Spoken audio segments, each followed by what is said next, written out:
My dear brothers and sisters of Africa, just a few days ago, on the 6th February 2026, something beautiful happened in Somalia, something that has never happened before in the history of Africa. Something so pure, so powerful, that the whole world is talking about it. The people of Somalia, the men, the women, the young people, the old people, those who live inside the country and those who live far away in the diaspora, they came together as one family.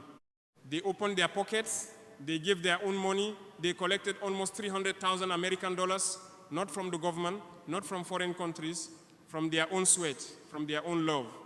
And with that money, they built a house, a real house, a beautiful house by the sea in the city of Marka, in the Lower Shabelle region. They called it Mahadsanid Madaxweyne. Thank you, Mr. President. They built it for their former president, Abdullahi Mohamed, the man we all know as Farmaajo. Brothers and sisters, listen to me carefully. This is not normal. This is not something you see every day. In fact, this has never happened in Africa before.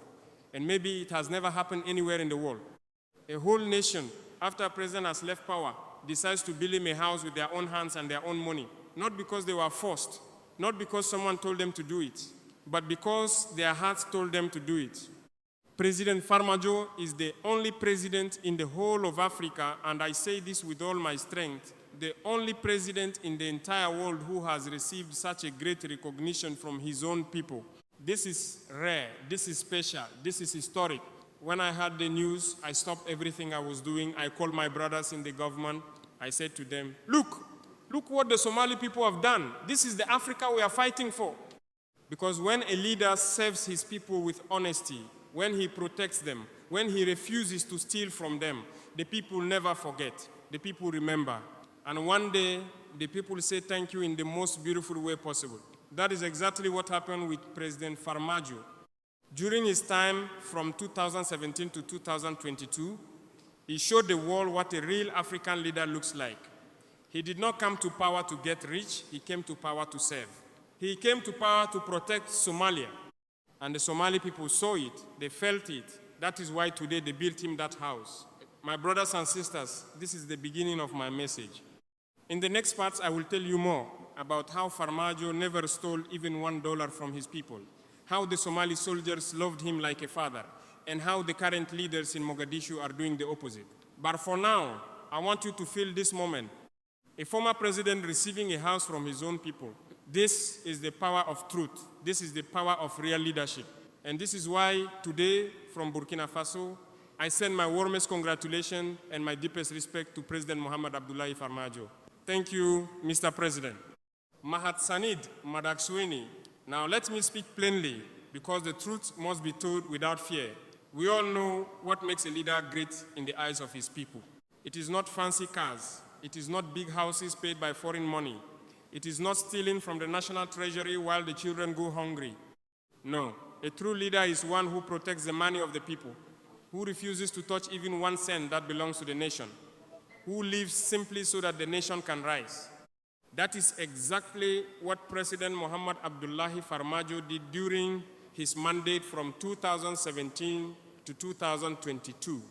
From everything I have learned, from reports, from the voices of Somalis themselves, Farmaajo did not steal. Not a single dollar of the Somali people's money went into his pocket for personal gain.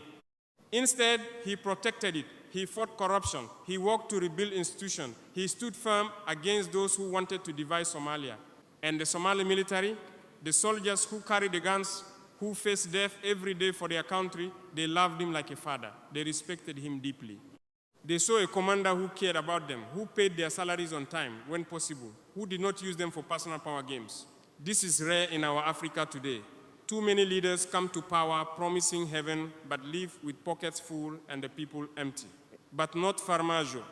That is why when he left office in May 2022, the people did not forget. They waited, they organized, and years later, in 2026, they built him that house themselves. Now look at the contrast, and this pains my heart as an African patriot. Today, under the current president, Sheikh Mohamed, things are different, very different. Reports come from Mogadishu and other places.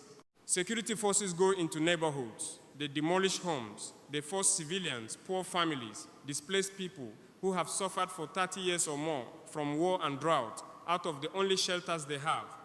They say this is government property. They bulldoze houses without warning, without compensation, without giving people a new place to live. Hundreds of thousands, yes, over 140,000. In 2025, alone in Banadir region have been evicted, left on the streets or pushed to camps outside the city. Children without schools, mothers without safety, fathers without hope. Brothers and sisters, I ask you one simple question. What is the state? The state is not a building in Mogadishu. The state is not the president alone. The state is the citizens, the people. The land belongs to the Somali people, not to any government that decides to sell it or grab it for a few rich men.